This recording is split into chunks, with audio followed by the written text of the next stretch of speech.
Good morning. Good morning. Welcome to the library. My name is Troy Swanson. I'm the library department chair. Welcome to our event today. It's good to see all of you. This is event number 2 of our Graphic Novel Symposium. So I want to say thank you for coming. I want to give a quick shout out to Espresso Love, our coffee bar. They give us some support to help our shops be here and sell things. So please go out and take a look. Also, I want to thank the bookstore in the back who has Gabby Garcia's Ultimate Playbook for sale in the back. You can get it and get it signed, right? So. Sure. Please do that. So today's event is a special treat for us. This might be a first for our library where we are spanning the Atlantic Ocean to bring a speaker to you. So I'm happy to introduce Iva-Marie Palmer, who's the writer, and her partner, Marta Kissi, right? Did I screw that up? Kissi? This is good, yeah. Yeah, okay. Sorry. Who is in the UK, correct? So they're going to talk about their... They're going to talk about their collaboration and where this book came from. It's a super unique opportunity, so I want to thank you both for being here, and thank you all for coming. I'll turn it over to Iva. Thank you. Okay. So you're on. Oh, do I take the mic? Oh. No, I don't. I'm mic'd. Oh. You're on. I don't have anything to hold then, but okay. I was excited about having the mic to hold. But so Marta is actually too. You're getting married next week, right? So yes, that's right. We're like really. This is like she's a hero for doing this. So anyway, no. we had a. It's a pleasure. It's a pleasure.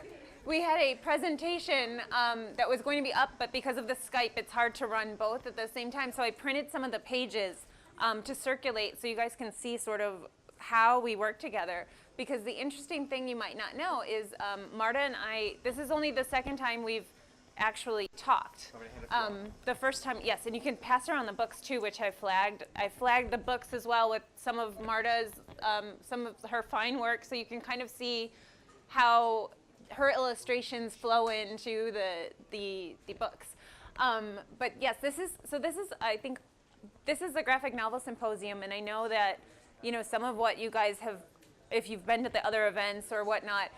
Comic book people, usually they'll be in close collaboration, the drawer and the pencil artist and whatnot, all through the process. And for Marta and I, it's a completely different thing. We just met for the first time a few weeks ago when we were talking about what should we talk about at our presentation. But before that, everything was done kind of via what you're seeing on those pages. I would write the draft of the book, and once the book draft was approved by the editors, plug in where illustrations could go, and then kind of Marta takes off. So, I mean, Marta, is that your experience too with these books, the middle grade? That's true. Yeah, it's actually a very strange process in a way, because when you think about how important it would be for both illustrators and authors to meet and how logical that seems, it's actually not that common, at least not in my experience. This is one of the very rare situations when I actually got a chance to even digitally meet you, Iva-Marie, which is amazing. But normally it just goes through the design team at the publishing house. So I very rarely have a chance to speak directly to the author, which is a big shame because I think it would really enrich the understanding of the story and the characters and everything. But luckily, most of the time, and especially in the case of Gabby Garcia, the book spoke for itself and each of them is unique and wonderful. So it was actually a really easy process for me. But yeah, we never met, never even exchanged proper emails. No. So this is crazy. No, we're planning to meet someday in real life. But to go back just a little, I think, to talking about like the middle grade novel, probably until about, like I'd say the early 2000s, most middle grade novels were more just like a regular novel, like, text and not a lot of illustration, maybe here or there a few pictures. And then things like the Wimpy Kid books and Dork Diaries kind of opened up this format where there are more illustrations throughout, and those books are done purely by the author who also illustrates them. They're in complete control.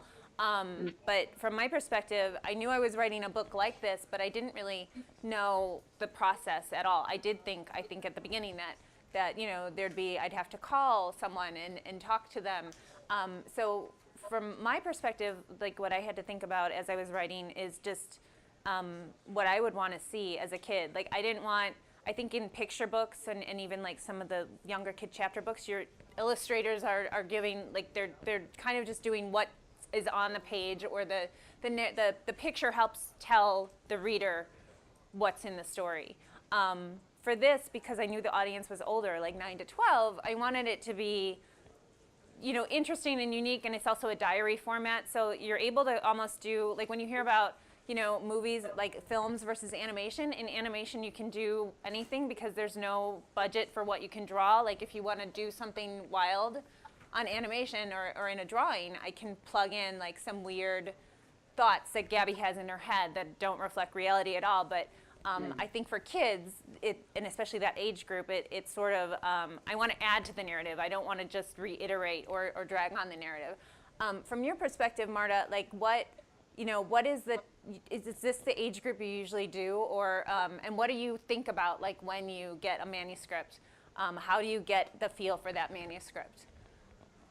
Well, usually when I start on a project, whether it's just trying out for a project and just be one of the winners, let's say, or whether the author or publisher come directly to me, they usually give you some sort of synopsis or some sort of tone, basically a brief, and then you kind of get an idea of what you're kind of getting yourself into, which is a good way of navigating whether you even want to be involved in this project. But sometimes it's not enough, because obviously you may get an idea of what this is going to be like, but nothing is more important than just basically reading the text itself.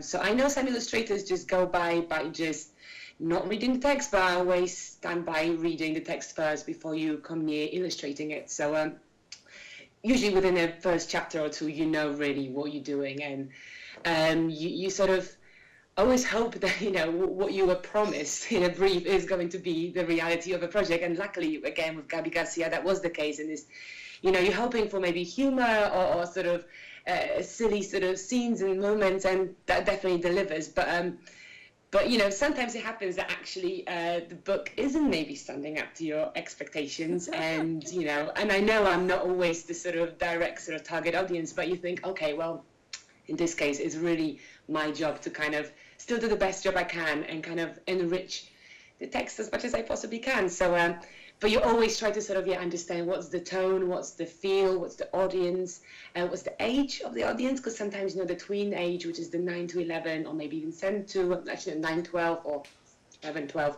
Sometimes there's younger ones as well, and you need to kind of remember, you know, what goes, what doesn't. So, but yeah, I don't know if that answers your question, but No, I hope definitely. it does. I mean, I think too, maybe we should go back. I guess I'm like taking this from, we've done 2 books together, and these start pretty early. I mean, I started on the first Gabby with the publisher in 2014. We're in 2018. I think are you finishing the illustrations for book 3 now, or it's a very we're kind of midway long now. process. But you were on, not quite from the beginning, but I remember like when the idea was batted around with Harper, you know, you were one of the people that they showed me, and you were fortunately my favorite one, and I was like really glad when they said this is who we're going with. But how, you know, I guess how does it come about for you? Like you do some sketches and then you're in a try. Is that typical? You're in a tryout period. I think it depends on the project again, but usually I'm fortunate enough to be asked directly by a publisher. You know, they say, "Oh, hi Marta, you know, here's the project, here's the author, you know, they would like you to work for them, you know, would you want to work with them?" But sometimes there are, I have some maybe bigger projects that kind of people really want to make sure that they're picking maybe the most suitable people for the job. And I think that was one of them. I mean, I did try out for a few other ones as well in the past, but with various outcomes. Sometimes I did get it, sometimes I didn't. But with that one, when my agent told me about, look, there is this thing that, you know, we'd like you to try out for.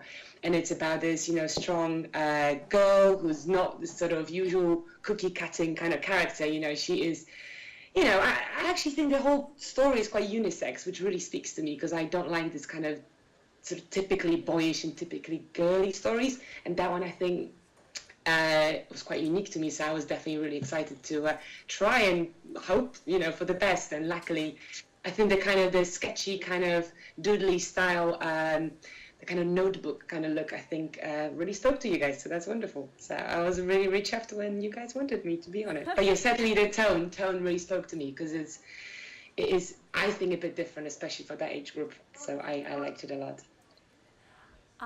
So I think, and let me see, I'm checking my notes here because it would have been up on the screen, and I just want to make sure I'm not missing out on this. Yeah. So I think what you have there. I think we did some page by page things. If you're still sending those around, and I wish they were up on the screen so you could see just how you're crafting a character or whatnot, and how you kind of translated her from page to drawing. I think I'm trying to remember my question. But I think where was I going? But you also do, so picture books are also like this. Picture books are, I think people have the illusion again that either the writer is doing all the illustrations, which is the case sometimes, or but I think you've done a few picture books and you get like a script almost, and you do it. I do think there's a benefit to now that I've met Marta. I know a little bit more about what she likes. So I think almost I would, if I did another book like this, I would tell, the publisher I would like to, meet the artist, or just work with Marta really. But but definitely recommend meeting, even if it's digital or over coffee or in a publisher's place or whatever. It's just, it makes such a big difference because you get your vibe, you get kind of what sort of personalities you are. And emails, especially with writers, are usually wonderful because these people are, good at writing. But I'm dyslexic and I'm always struggling. And this is my second language as well. So I'm always like, I don't know if I'm kind of translating who I am in all those emails. So meeting and actually being able to talk, highly recommend it to anybody. So if you guys are ever considering working in either field, always push for a meeting. That's my sweet advice. I think that's a lesson I learned now too. I think what I was actually about to ask you is, I mean, I haven't had this issue, but if I had, or have you ever had to have, feedback from someone who said, okay, this is not what I was thinking, or where you have to go back and an author says that not that your work isn't right, but the translation of it, or maybe where you have to say, I need more detail if I'm going to do this well. Absolutely. There's, to be fair, usually that's the case. I mean, it's nice when you kind of get on the right when you hit the right note in general, and kind of you seem to be more or less on the same page with the kind of, style and tone again. But quite often it can be a bit challenging to get, especially the main characters, to sort of make sure that they are, how the author envisioned them, because it also depends on the personality of the author, because some people are a lot more maybe easygoing and kind of, collaborative in that sense. So they kind of, even though they may have a certain vision in their heads, they may kind of be able to allow the artist to sort of put their own stamp on it. But sometimes you get authors who are very decisive and quite opinionated, let's say. And then, you just need to work with it. So, you go through stages and stages of changes, and I think sometimes it comes down to communication, because sometimes certain things maybe get lost in translation, so you have to just keep going back to the drawing board. But usually you get closer and closer every time, so it's as long as you don't lose your steam, eventually you get there. But it really depends on the expectations ultimately. But I think it's wonderful when there is the kind of allowance for both teams, let's call, the artist, the writer, and obviously the design team, to kind of bring the best you both can to the table. But it all depends. Sometimes it's not that smooth and easy, but reworking and changes is sort of every day for me. Yeah, I mean, and it's part of the writing process too. I mean, I think for me, one thing was I get a question a lot. I just went to a conference where someone said, oh, your book is illustrated, so how, and he started telling me about this series he has an idea for, and he said, I have a very specific way I want the characters to look, and how, so what do I do, and I said, well, either you learn how to draw really well and you do it yourself, or, you self-publish and you hire someone, but really the process in the business is that you let that go, and then you have to trust that the talent on the other end is going to be what you want. I think with Marta, I mean, once I saw the first sketches, and then and they were coming back, I thought, okay, I'm not going to have any problem with this person, you know, at all. Like I loved the way they looked, and they were cute. And there are some in there throughout the pages that we're passing out where they were better than I could have even imagined. Like when I'm writing them, I'm giggling to myself. I think from my perspective, for like the 9 to 12-year-old, like, you know, I spoke to some 5th graders yesterday, and like they come out and they're like kind of too cool at first, and then toward the end of the speech, they're like asking questions. And I think you have to remember that the 9 to 12-year-olds, that they're still kids, you know, but they're thinking about different things. So, you know, you're putting in, they like little details. I think there's one in the second book where she goes to her friend's room and it's got all these cool things, and you know, she's all these little details, and you know, you're remembering what you were looking for as a kid, or like you like to look at these really specific details. I had another kid come to me yesterday, and she said my favorite part in book 2 is the gravestone where it says, "Here lies the friendship of Gabby and Diego, killed by a high five." I love that one as well. That is one of the illustrations. It's not in the text, and I couldn't have explained that well in the text. I wrote that as, you know, an illustration, and I said, like, but it becomes, it's the kids aren't skipping over the drawings. Like, I know sometimes adults might like read something and fly through, or, you know, not look, but the kids are poring over the drawings. So I think if you're doing this kind of book, or you're thinking about it, you really have to think that someone is paying attention, and they're remembering those characters and the way they look. And that's why, you know, I think I wanted to give Marta something fun to draw, but I also wanted to take myself out of it. Like with the text, I don't want to write all of, you know, I want the drawing to do that work for me. And I know that if I give you something fun to play with, you're going to come through with something that's like its own piece of the narrative, instead of a supporting thing to the narrative. You know, it's kind of its own part. And this is supposed to be like a diary, so I want it to be really, you know, weird in places. And she has like one thing on there where she wishes like a machine would just pull out all the hard things you have to say. You know, so you get to play, and I think if you sort of then trust the person on the other end, you know, gets it, and it hopefully will tell you if they don't, like, you know, but Marta does, and we have a similar sensibility, so maybe this is all just good luck, but we've been lucky, I feel, to do that.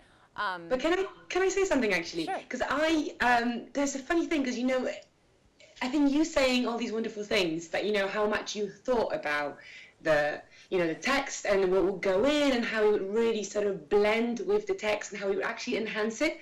To me, that's the massive difference that quite often doesn't happen, because quite often things, you know, the author would just complete the story, complete the text, and then the design team will look after the kind of fill in the gaps with the illustrations. And I must admit, sometimes you get a wonderful team that really gets, you know, behind and kind of tries their best and treats it as if it's just a one and only project, although in reality it never is. But not always. And then this project really kind of shows the difference, that, you know, the love and attention is really there, because I must admit that's probably the best brief I've ever had, because it's so well considered. And I think if you guys are considering doing, you know, your own stories, or getting onto the sort of illustrated world or whatever, it really matters to kind of give your whole, even if it's just maybe a passing project, or you think it's not your best work yet or something, because it shows when someone really puts that attention to make sure as a whole it works. It makes all the difference, because I always sense when someone is just filling it in, just to kind of, okay, I need 50 illustrations, so we need to kind of spread it more or less evenly, and it'll do. And then obviously I'm trying to do the best I can, but in this case it was such a breezy walk in the park, because the attention and humor and the magic, I believe, was already there. So I know as a child, as a teenager, I would always look at all these illustrations and actually match them with the text and see if they really paid attention, and I would always point and be disappointed if it doesn't. So yeah, I just feel really grateful that, you know, Iva-Marie is saying all these wonderful things, that how much attention she paid to both sides. So, you know, it made my work really, really easy. So that's what I wanted to say here as a little. You didn't have to say all that, but I appreciate it. Thank you. No, seriously, it's a really noticeable difference. So I highly commend anyone who actually does that, because it makes a difference. I think it makes, as a whole, a better project, a better product. a more enjoyable thing for a young reader, for sure. I think we want to make sure that we have time for questions about, both sides of the business. But there's a few things that we were going to go over that are more like the day-to-day, just our, creative process and habit. I mean, you see, I wish I had a picture of my desk, which is a mess, but you see how pretty Marta's like setup is behind her, and mine is not like it's that. like a pretty bit here. No, that's very silliness. creative and artistic and calming. Mine is not, but I don't have a picture. This is of actually it. a living room. And then there's kitchen. So This is a tiny London flat. So it's tiny. But I'm curious, and we can each talk about our habits. But like, how do you approach your work each day? Like, do you try to do something every day? Do you do warm-up sketches? How do you go about it? And I know in there, like, you'll see, I think there's a few instances where I showed both her rough sketch and then a final drawing. But how do you? What are your habits like? What is your work? Right. I'd say I wish I was doing warm-up sketches, but I don't. My fiance does, who's also an illustrator and animator and director and all sorts of arty things. But he is very good and he does warm-up. I don't, which is probably a bad thing. So usually the first or two drawings are a bit rubbish. So anyway, but what I do, I usually take it slow in the morning because I have this wonderful opportunity to not stick to a sort of schedule that someone gives me. I can give my own schedule. So I know through a few years of experience that I am a little bit useless in the morning. So I do things that don't require creativity in the morning. So as a self-employed person, I need to do all the kind of invoicing and boring things and some sort of signing contracts and stuff, which you'd think having an agent I wouldn't have to do, but I still do. And then I save all my energy and all my juices and all the goodness for later in the day. So kind of actually probably this would be one of my best time now to work in London, which is like 5:25. I'll be just about emerging onto my kind of best work. And then I work really well to like about midnight.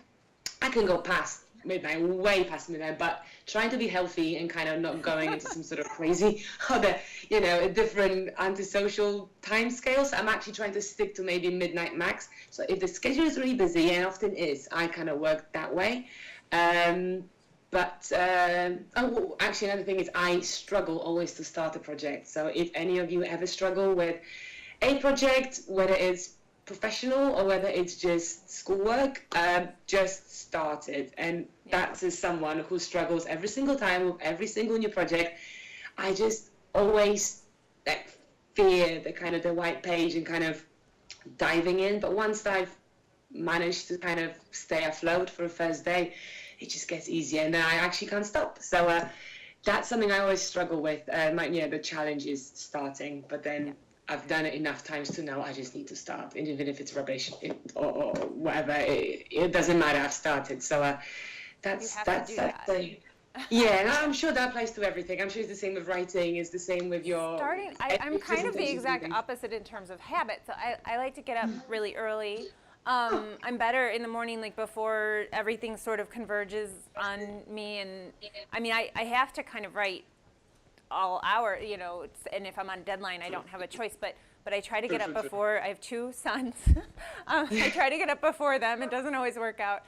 And I write a little bit before they wake up, if I can, or at least like get my head around what I'm going to do, because I know that as long as I get something on the page, even one or two sentences for that day, then I feel a little better.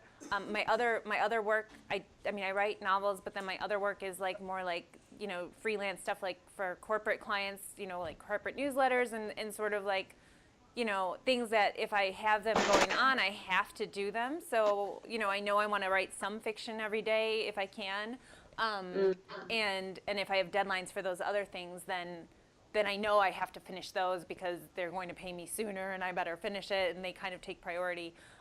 So I always want to write a little bit in the morning, and then, we get the kids out the door. My husband's hugely helpful in the morning with like trying to keep them wrangled, and then I do a little writing. I get the kids to school, and then I usually come back and I try to write a little bit, again, before I, dive into whatever I have to finish for clients. But for me, it's a lot of fits and starts. I don't always have, I think people have the illusion that you have to have, 8 hours to sit down and have a clear schedule to write, and it doesn't really work like that. With children's activities and taking them to and from practices or friends' houses or school, and I have a But I 3-year-old think even who if someone only goes to technically preschool works 3 in an days a week. office or something, or What's like in a that? creative space, they still, I think, they do have these moments when they're not like super productive and working all the time. So I think nobody can possibly work. No, you from, can't. like, I mean, no matter what you're exactly, doing, nobody. I think you always are. You always have to remember. I think that's the thing. Yeah. Like those days when I can't get to writing, it's still like in the back of my head.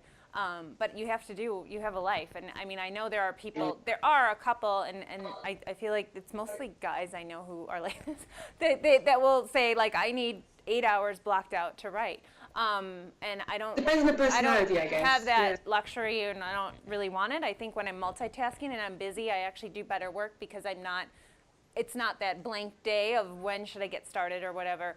And I know I have to finish something. And then as far as, evening, I am pretty useless after about 4 o'clock. Like I can do other things. I can play with my kids or make dinner, but I'm not as good at, if I have a project that's due and I have to work at night, I will, but I really don't love it because I'm usually pretty tired, and I don't really have, it might be okay or it might seem okay when I'm putting it on the page, but then I read it later and it's no good. Oh my God, it's exactly the same way, the opposite way around for me. Literally, Yeah. if I have to, then I work in the morning. But Yeah. can I actually say one more thing? Because I just Sure. remembered, I don't know if that's interesting for any of you guys, but maybe. I just remembered that, speaking of habit, I have, for every project I do, have a little folder, and that's actually Gabby Garcia free, Oh, what by is the way. I Can you have hold that up for a one more proper second? schedule for each image, and then I just have, which number it is, because I need to keep an eye how many actually there is, because I've got a contract that says you do 100 or you do 50 or you do 30.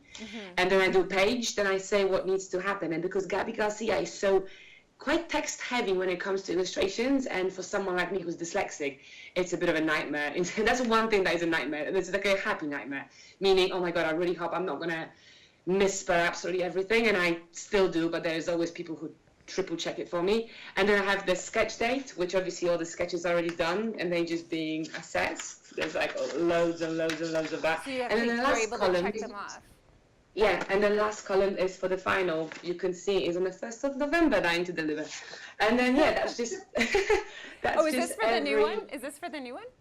That's the new That one. is for Gabby Garcia free, yeah. And I just do that for absolutely every project I do, because I find that I can, although I do all my work digitally, I need something that I can actually just keep flicking and ticking, and that just seems to be working for me really well. So although it may seem like this is all like, oh yeah, I work when I can and whatever, I actually stay organized, and I actually give myself kind of form of a deadline in terms of how many I will do a day. So if I do them quickly, happy day. If I don't, then not so happy. But that's just. And I think that's the commonality is I do like to have a list, and I actually like to work off an outline when I write. I mean, it's not always. Some things change, but I like to know where the story's going. I may jump ahead or be like, this chapter's stalling out, so I'm going to try to write something else. But I do think having like a checklist or some kind of, I have a marker board too, so I know a little bit, I have to work on this part or whatever, because I do like some semblance of organization. It's not just all, and I agree with Marta that you can't, I actually like beginning things, but I get stuck in the middle of things. But I think that you can't tell yourself you need perfect conditions for your work. If you want to do it for a living, you have to kind of do it when you can, or start when you can, and make yourself do it. And then even if that first draft or whatever you do is bad, you have something on the page that you can play with.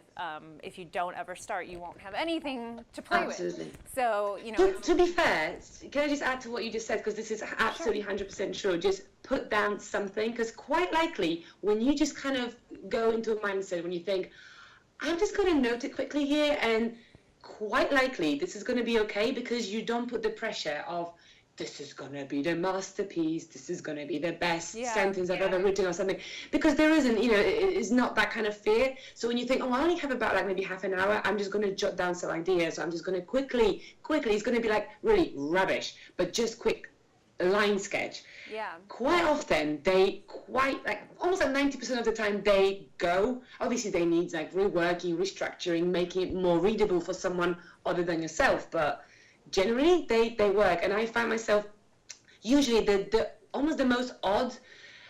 Sometimes I work on a plane, I work on a train, I work at my parents' house in Warsaw, all sorts of crazy conditions which aren't my usual kind of zone. Yeah. Quite often I do quite good work there, which may be the kind of unusual, kind of make the most of what you have situation, allows your brain to focus, which is I think what Iva-Marie is saying. You know, she knows she has these windows when kids aren't disturbing, something else isn't in the way, and she just has to use it. And I think giving yourself windows of productivity is it's a good thing. Not always possible, but a good thing to aim And for. I also think that changing up your scenario, like if you're sitting in the same place and it's not working, like maybe you need to move or whatever, or take, like, I mean, maybe being on the train or going on your way to your mom's house, like that will, it kind of makes you, puts you in a different mindset or gives you new things to grab inspiration from. Or just forces you to say, okay, I have this bit of time, and like, do I want to, you know, play on my phone or do I want to do something? So I think, you know, we might have some questions, and I'm sure there's some other things we can talk about too. But let's take a few questions first. I think, because we sort of talked about most things. But if there are any about like writing or creative work, and if not, we'll just keep talking. Yeah, of course. Yeah, by all means. Yeah, there are any questions, by all means, keep firing.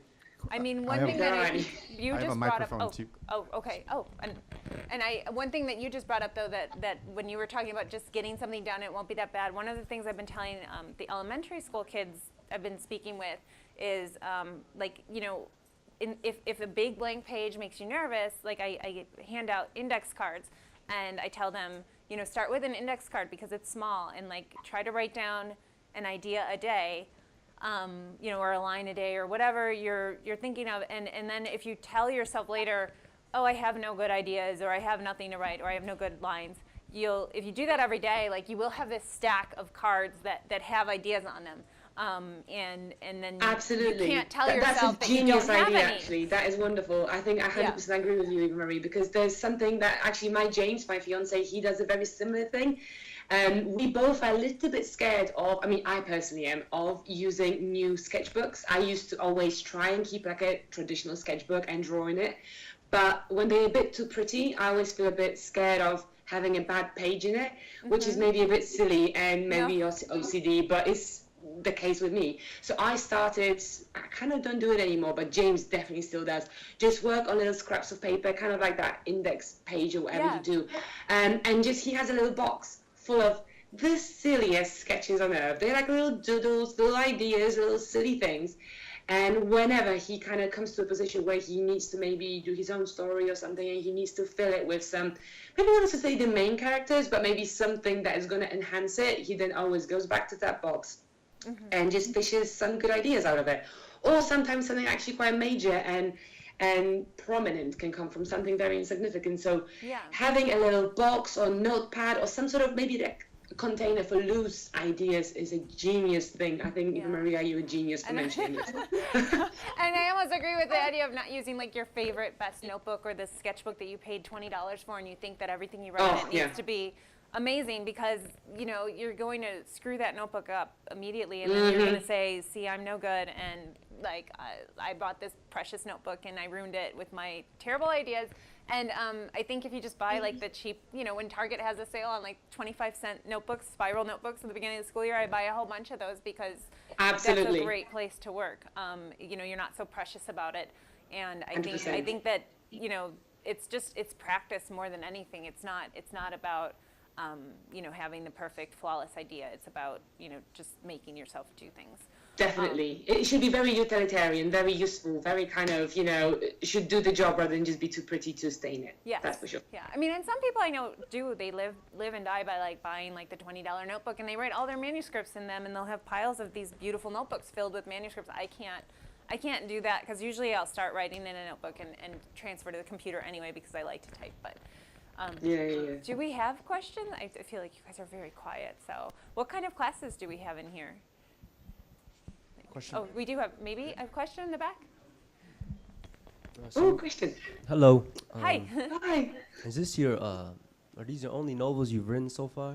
No, this is my first middle grade series, but I have written a number of young adult books which don't have any, illustrations. But I ghost wrote 3 young adult novels, and then two more under my own name before Gabby actually came about. Harper almost bought. They wanted to buy a young adult comedy I'd written, and it was right around the time that Twilight and everything was really popular, and they said, what happens in publishing is the editor will like your book or whatever, and then they have to bring it to sales and acquisitions on these, at least at the big houses. And sales and acquisitions was like, oh no, everything that's selling right now is dark and paranormal or whatnot, so no one's buying comedy. And it was also a comedy set in the 90s. They're like, it's historical. And it's a comedy, so we can't buy it. So, but I had a great relationship with that editor, and what happened was then about 2 years later, she came and she said, have you ever thought about writing middle grade, and can we develop like a series together, or would you want to try, I had to try out, but like, would you want to help develop like a series and come up with some ideas? And we sort of like had tryouts for Gabby, like she gave me like a 1-line idea for this series and what would I do with it. And then I came up with like the, her playbook and all the characters around her, and I developed like a 20-page document for her, and then that came about, through that relationship, that prior relationship. But no, so I did write YA before this, and then I still write YA, but this is my first middle grade. So I have another question real quick. Sure. So what is your main reasons why you wanted to write novels? I mean, and this is funny because this is what I get into with, I didn't know, as a kid, I didn't think this was something I could do. Like, I love to read. I read all the time, but I kind of thought authors had to be like these people from, I didn't know where. Like, I thought Judy Blume must be like some kind of angel that, lived. Like, I really didn't think that normal people did this. Like, I'm from Oak Lawn, so I'm not saying there's anything wrong with Oak Lawn. I just thought, I come from Oak Lawn. Like, how could someone from Oak Lawn ever have a book published? I don't know why I thought that, but it didn't even occur to me as a career choice. And then I studied journalism in college. I took some fiction writing classes, but I thought, well, I'll be a journalist because I can't write novels. And it wasn't until I was reporting on a story for the Southtown on a screenwriting class, and I took the class after I talked to the teacher, and I wrote a script, and I was like, well, I like this, but I like books better. And then I started writing novels through National Novel Writing Month, which is like in November, you try to write a novel in a month. And then I sort of like started reading more about the business. I mean, I kind of knew at that point how the business worked and like that it was regular people.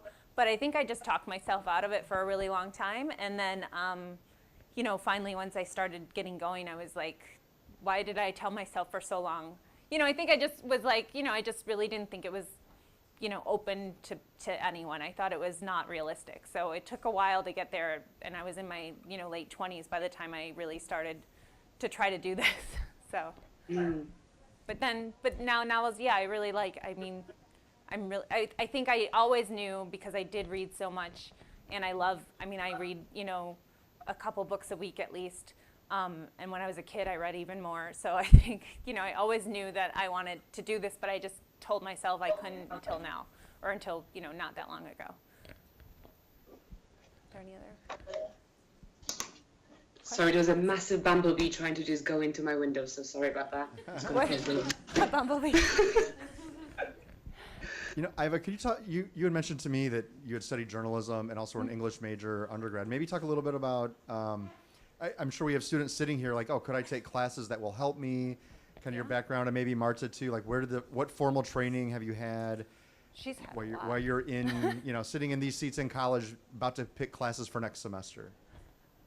I mean, for me, journalism felt like a realistic way to write full time, write and get paid for it. And I mean, now that papers are dying, it seems less realistic. But it did seem, when I was studying it, like, okay, I can, write and get paid. And I mean, there's still a lot of outlets, and there's still a lot of freelancing and stuff. So yeah, studying journalism, I think a few things it taught me, and a few things the job taught me, researching and interviewing and just writing on a deadline. I think, making yourself write. that habit, I don't know if I would have had that habit if not for journalism and working at the papers. Also the idea of like being done with something and being able to pass it off to an editor. You know, I think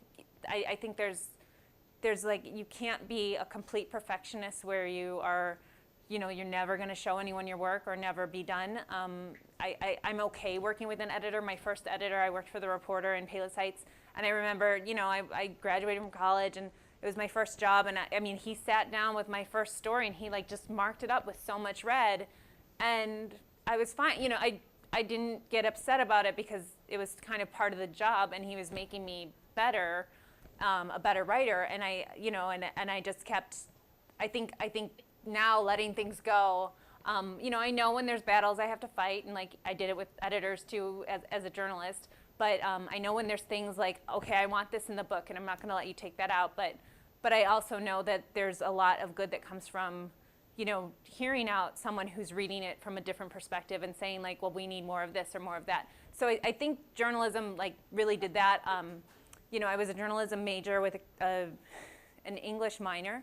I started out a French minor, and then I didn't like reading books in French because it took me forever, so I quit that. But I mean, I took some fiction writing courses here too, and that probably helped me, you know, just get in the habit of like writing and telling myself to write. And the stories I wrote were awful, but but I think like just making yourself do it. I think the great thing about journalism is you have to be productive. You have to be filling that paper. There's no one that's going to wait for you. Like a book doesn't have to come out. A book, you know, you can write a book or finish a book or never publish a book, and the shelf will never know if it didn't happen.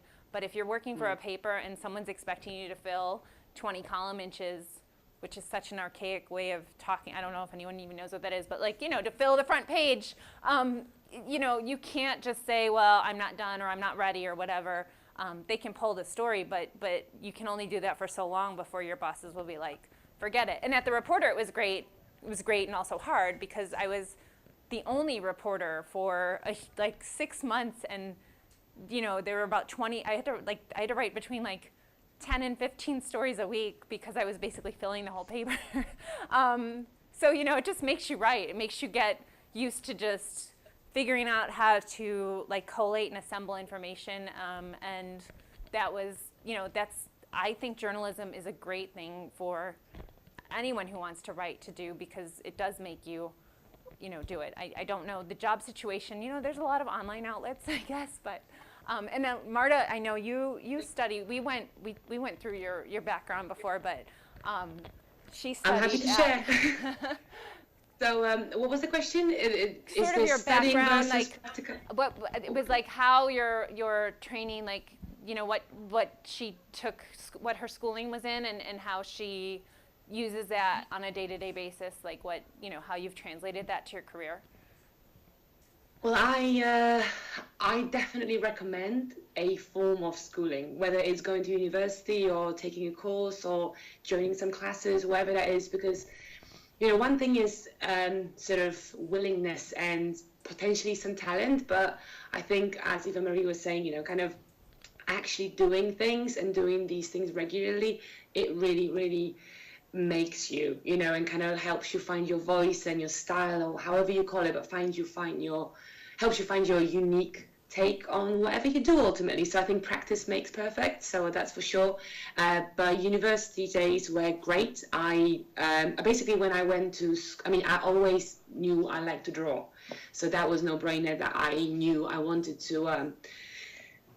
When I'm big, I want to do something something to do with art. So when I was kind of going through all the kind of schooling years, I was always aiming at that. So I was quite fortunate to know quite early on that this is my interest and I'm quite good at it, so I'm going to try and pursue it in one way or another. But I had a fantastic high school experience. I don't know what you guys call it in America, but kind of the years right before you potentially go to uni.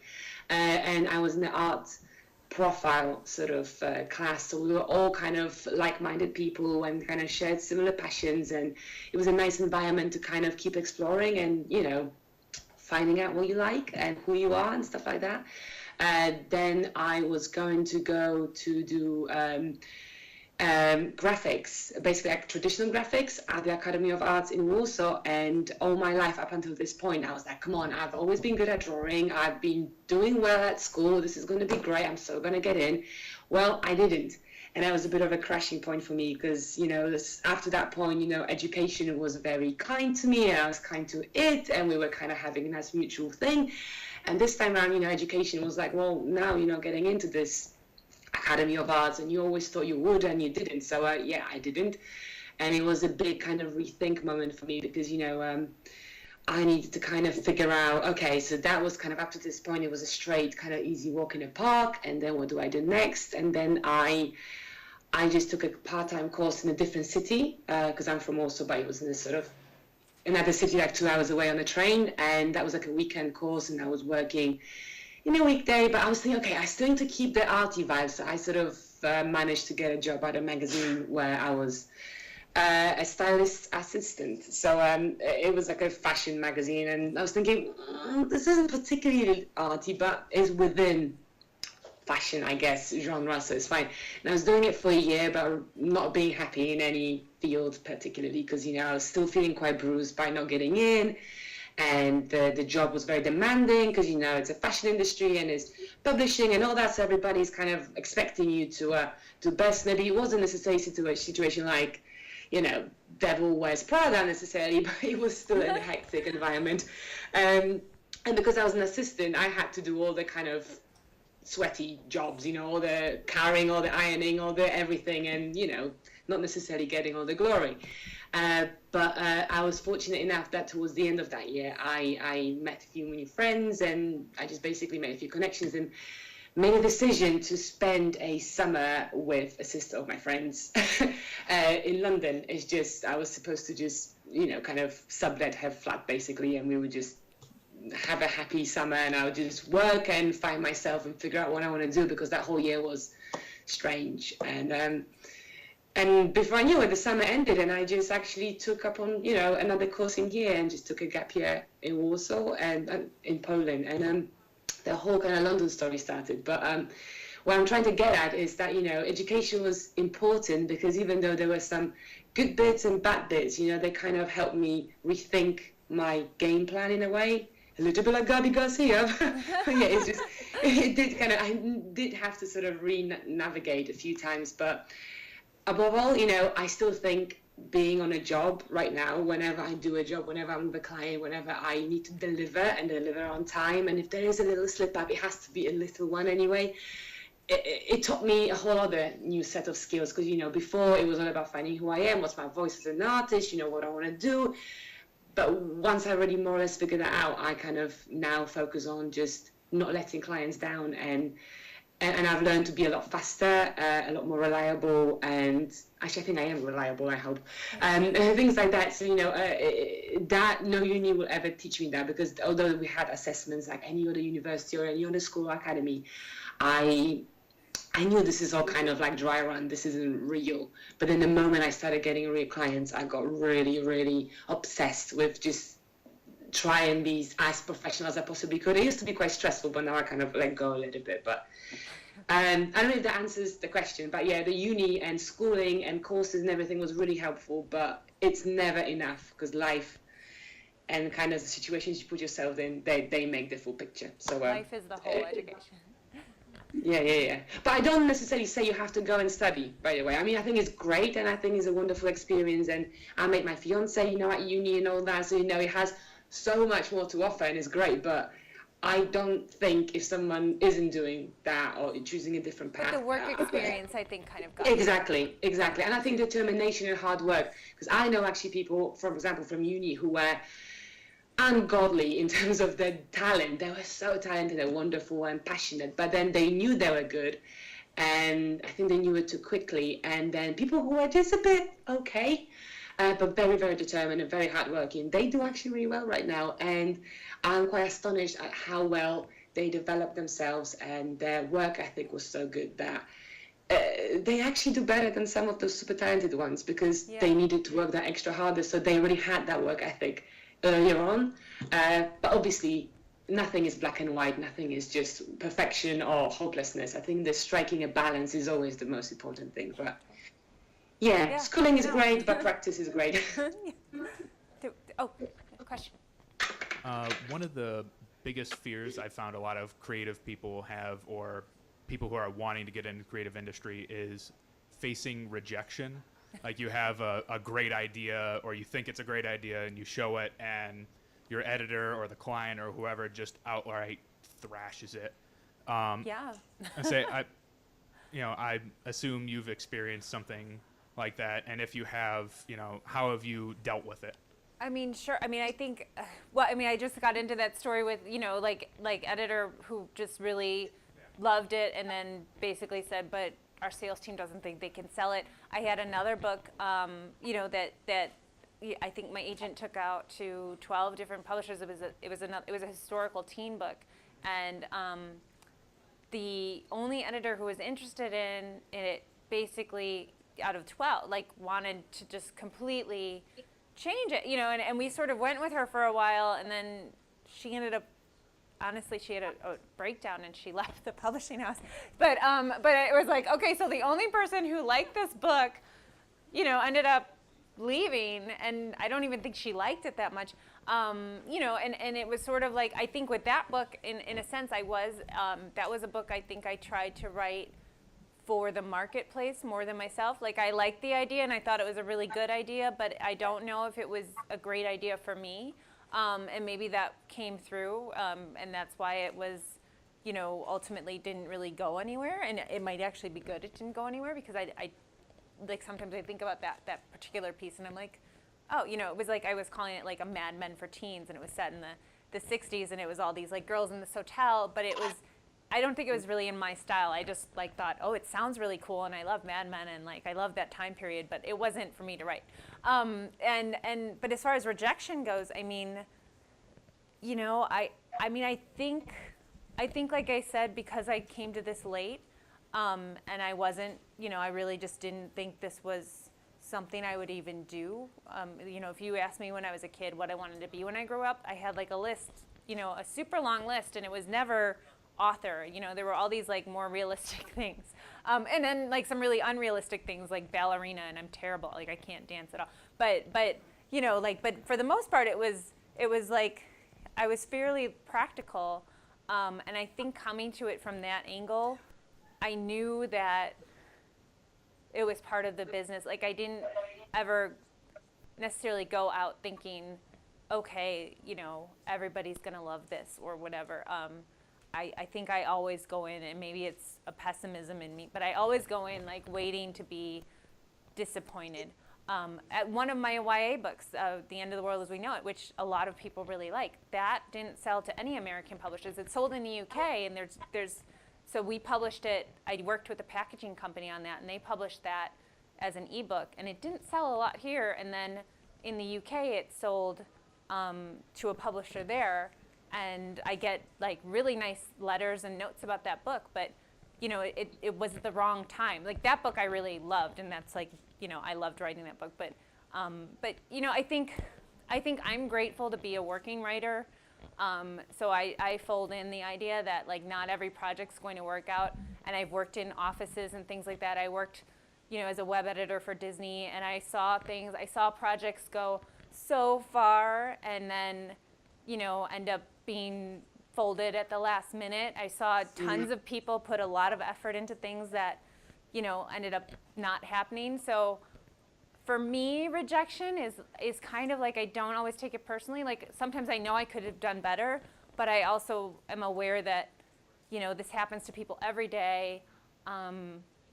Every editor is different. Every publishing house is different. There's also just the whole business side of it that, what can you do? There's sometimes the book that I almost sold before Gabby, which I'm going back to work on now because now is actually a better time for it, I think. It's more humorous, and they're starting to do more, and I think I'm ready to write that one. The editor loved it, but it couldn't sell at that time because of whatever was happening in publishing at the time. And I think it's just, I think it's just taking a Zen, it sounds very hippy-dippy to say a Zen attitude, but I think it's just telling yourself I have to work, so I have to take the rejection and roll with it a little bit, and go to the next thing. And maybe it means I need to start something else, or maybe I was writing something that wasn't really where I should be writing, or maybe it's just not the right idea for right now. And but I think coming to it later for me made it easier to deal with that kind of I tend not to get into like a crushing depression if someone doesn't like something, because it's also I've always taken things as like, well, it's not life or death. If they don't like it, no one's gonna push me off a cliff, so I can go back to work tomorrow.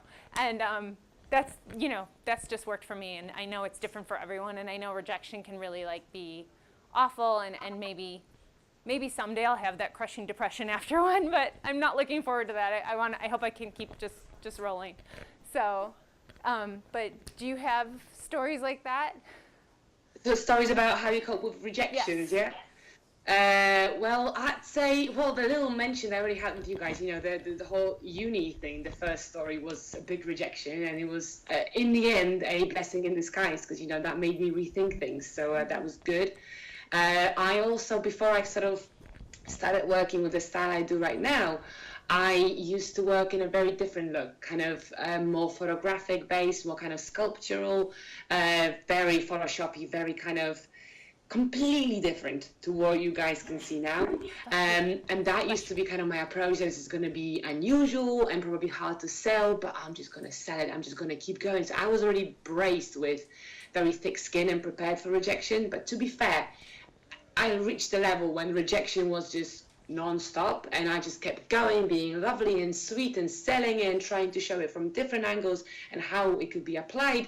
That could be with people with publishing and advertising all over the place. And then there was some sort of small success to that style, but rejection was a common thing. And I kind of, my fiance was just saying, maybe you can just sort of change it a bit. Maybe this is a sign that, as Iva-Marie was saying, maybe something just isn't the right time, or maybe isn't just quite right, or maybe, your heart isn't in it. Something isn't there. That isn't happening. That doesn't mean there's something wrong with you per se, or with the product you do, but something isn't clicking, and this is usually maybe a chance to sort of give it a little rethink. And to be fair to me, that was that kind of moment when eventually it got to a point where I kind of either needed to find a proper normal job or just rethink my art. And then I just chose the rethinking art, and I just kind of, with my agent, we just sat down and thought, okay, what if I just draw? But I'm like, but I don't want to draw, I just want to do these crazy sculptural things.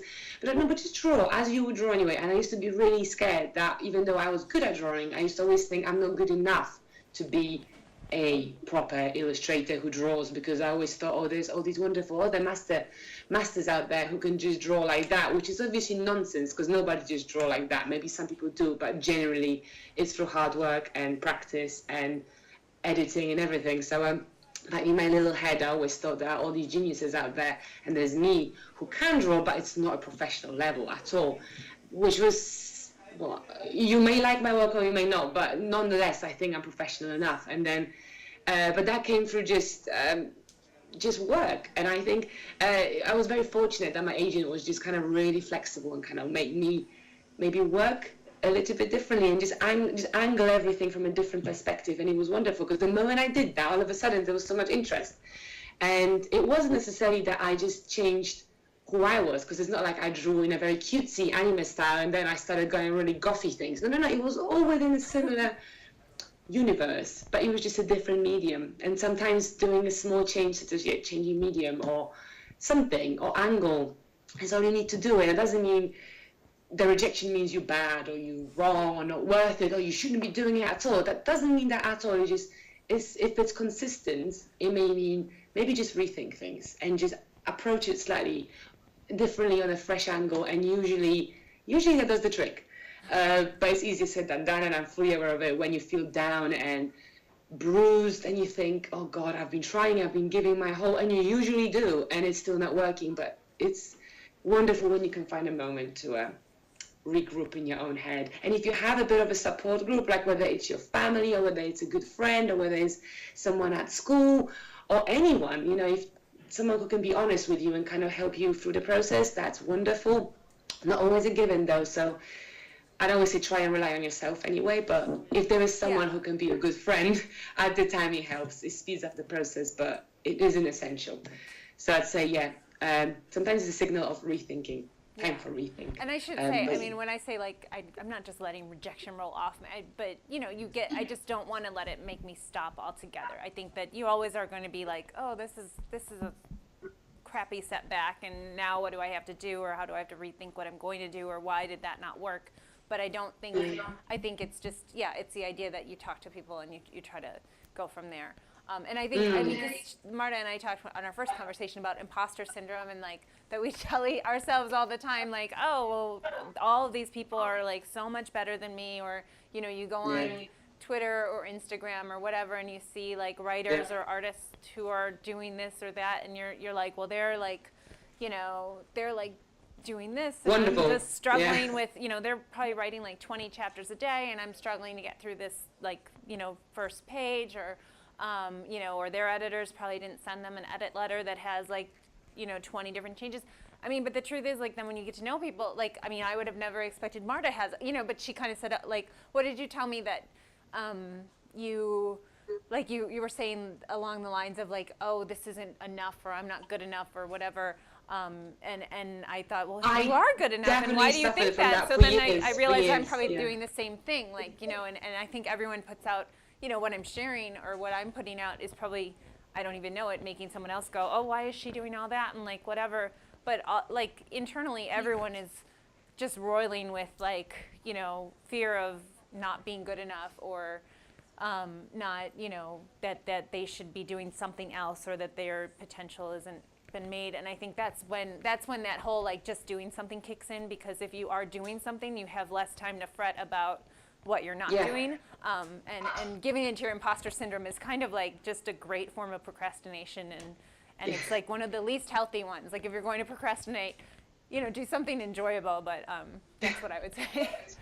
Yeah, we have and the another thing is, question. you're absolutely right with this whole thing of, you know, you comparing yourself to all these other people around you. I mean, it's good to be inspired, and I think it's good to have an idea what's going on around you, but I don't think, I mean, especially, you know, all this social media and, you know, Instagram and all that stuff, depending what's your, you know, social media of choice, but, you know, there's always this edited look that you are faced with. You know, whatever is putting out there, it's usually very cleverly lit and edited and sort of framed, you know, metaphorically framed, you know, and it's just, they want you to perceive it as a successful, positive image, and that's what you do probably yourself. I mean, I know there are some individuals out there who are trying to be more honest, and they kind of also posting about things that are more challenging, and by all means, that's great if someone feels comfortable doing that, but most people will only post the positive.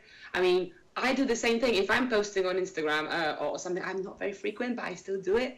I only talk about the good things. I don't say, oh, you guys know, I just couldn't really get my quota done today. I was supposed to do 10 images and I've only done 3.5 and they're rubbish. And I actually have really big headache and I had an argument with my fiance. I'm not going to say these things, but you know, everybody has these things and they just don't advertise it. So like whenever you compare yourself, taking inspiration from people rather than using it as comparison, but once it stops being inspiration, like you get into a dangerous place. We have a question in the back.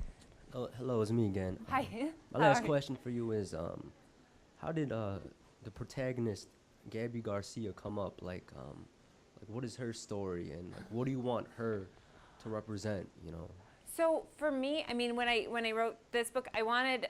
You know, I think I saw a lot of like anytime a girl is like playing a sport in a kid's book, her challenge or the story was always that like some boy wasn't going to let her, and I wanted to take it from a perspective of she's so good, you know, and these other girls that she plays with because they're on co-ed teams are good enough that it's a given that they're there. So what is the journey beyond that? Like once we get to a place where you're not, you know, you don't have to fight for your place on the team. Like, what did she want to do? And I wanted to come at it, like, you know, with the things she's dealing with are more, it's less about, and I think Marta and I talked about this, it's almost more like reality, because not everything in a kid's life is just like some bully is, I mean, I know those stories happen, but not every day in every kid's life is a bully is like trying to stop them from living their dream. A lot of the times, with Gabby, like for example, her worst enemy, even though she's trying to do it for a good reason, is herself. And I think a lot of times kids don't get that in books for younger children. You know, there's always got to be a solid like adversary. And I wanted something to show kids like, no, sometimes you talk yourself out of doing things, or you send yourself down a wrong path.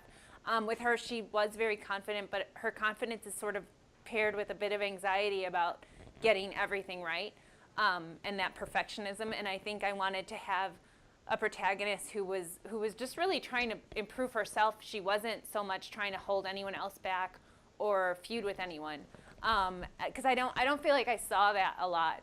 And I thought, you know, it was a different take on that same, like, oh, the boys don't want her to play baseball with them, and what is she going to do about it? I started at that place with the boys versus girls, and it was honestly really boring. So, you know, because it had been done so many times before. So this was a way to have her kind of, you know, be trying to elevate herself as a person in kind of those more realistic situations where you're just trying to figure out what to do, and maybe you like take the wrong tack at first. So that was, thanks for the question though, that was good. Okay, I think we're at a good, I think good stopping point. So how about a nice round of applause? Thank you guys for Thank coming. you, Marta. Thank you, Iva. I encourage Marta. everybody, we have another event at 1 o'clock. You're welcome to stay, come back, about the comic Miss Marvel, and that's our one book this year. Also visit our comic shops, and thanks again. Thanks for coming. Thanks, Marta. Happy wedding day. Yes. Thank you. Thank you so much for coming, Yeah, guys. thanks.